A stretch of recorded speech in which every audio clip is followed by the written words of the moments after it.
વાગરા બેઠક પર 5મી ટર્મ માટે ઉમેદવારી કરનાર ઇકબાલ પટેલ સામે તેમના જ નિકટના અરુણસિંહ રાણાએ ભાજપમાંથી ઉમેદવારી નોંધાવી છે। આ બંને વચ્ચે હવે પોતપોતાનો રાજકીય દબદબો સાબિત કરવા માટે ખરાખરીનો જંગ ખેલવો પડશે।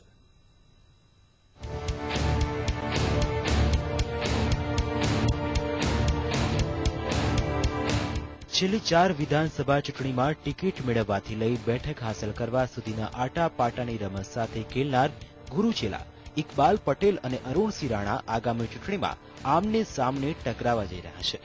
આ બેઠક ઉપર વિજય મેળવવો બંને માટે પોતાનું રાજકીય અસ્તિત્વ ટકાવવાનું જંગ બની ગયું છે।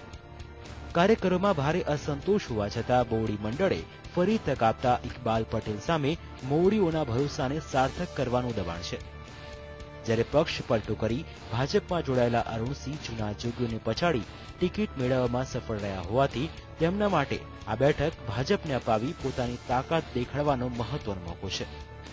બંને ચૂંટણી જંગ જીતવા એડી ચોટીનું જોર લગાવી રહ્યા છે।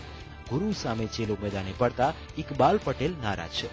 માઇનોરિટી વોટના આધારે નક્કી થતી બેઠક ઉપર વિજય મેળવવા બંને પ્રચારમાં જોતરાઈ ગયા છે। ગુજરાતમાં ભાજપ દ્વારા એક પણ લઘુમતીને ટિકિટ ન આપવાના મુદ્દાને આગળ ધરી ઇકબાલ પટેલ મોદી અને અરુણસિંહ ઉપર વાર કરવાનો એક પણ મોકો છોડતા નથી। સામાન્ય રીતે જ્યાં સુધી ગુરુ અને ચેલાને સવાલ છે ત્યાં સુધી ગુરુ માત્ર ને માત્ર ચેલાને રાજકારણમાં આંગળી પકડી અને આગળ દોડી શકે અને એમાં વફાદારીનો ગુણ શીખવી શકે, બેવફાનો ગુણ ન શીખવી શકે।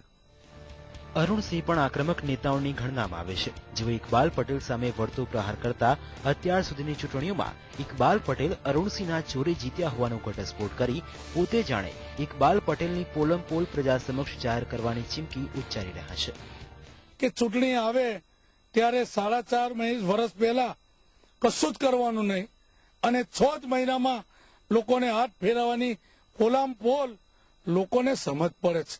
અને હું તો વર્ષોથી ગ્રાસરૂટ લેવલ પર મહેનત કરીને કાર્યકરોના પ્રાણ પ્રશ્નોની વાચા આપતો હતો, એટલે મને ખાતરી છે કે એમની કક્ષા કેપેસિટી કેટલી છે એ મને સંપૂર્ણ ખ્યાલ છે। વાગરા બેઠક ઉપરના મતદારોની જાતિ વિષયક સમીકરણ ઉપર નજર નાખીએ તો મુસ્લિમ મતદારો 60,780, પાટીદાર મતદારો 10,592, આદિવાસી 40,249, તળપદા 19,259, જ્યારે રાજપૂતના મતો 7,706 છે। વિધાનસભાની ચૂંટણી નજીક આવતા હવે ઉમેદવારો મતદારોને રીઝવવા એડી ચોટીનો જોર લગાવી રહ્યા છે। ભાજપ દ્વારા એક પણ મુસ્લિમને ટિકિટ ના આપવાનો મુદ્દો પકડી ભાજપ લઘુમતી વિરુદ્ધ હોવાનો પ્રચાર કરી ઇકબાલ પટેલ મુસ્લિમ મતદારોના વોટ કોંગ્રેસ માટે સેવ કરી રહ્યા છે। ભાજપને નૈયા ડૂબતી નજરે પડતા તાજેતરમાં જ કોંગ્રેસને અલવિદા કહી મોદીનો હાથ થામનાર આસિફ ખાનને મુસ્લિમોમાં ભાજપની લોકપ્રિયતા અપાવવા મેદાનમાં ઉતર્યા છે। કારણ કે અહીં જે કોંગ્રેસે જે કામગીરી ધારાસભ્ય તરીકે કોંગ્રેસના હતા, તાલુકા પંચાયત બી કોંગ્રેસને, એટલે જે કામો અને વિકાસને જે કરેલું છે એટલે એ નહીં અરુણસિંહ એ કરી છે। અગાઉની વિધાનસભા ચૂંટણીઓમાં મતદારોના ઝુકાવ તરફ નજર કરીએ તો કોંગ્રેસમાં 1995ની ચૂંટણીમાં થયેલ બળવાને બાદ કરતા આ બેઠક પર કોંગ્રેસનું પ્રભુત્વ રહ્યું છે। ચૂંટણી પરિણામ માટે બંને પક્ષ પોતાની જીતના સબળ દાવા કરી રહ્યા છે। કોંગ્રેસ અરુણસિંહને નબળા ઉમેદવાર ગણાવી રહી છે, જ્યારે ભાજપ ઇકબાલ પટેલ વિરુદ્ધ કાર્યકરોની નારાજગી ભાજપને જીત અપાવશે તેવો આશાવાદ સેવી રહ્યા છે।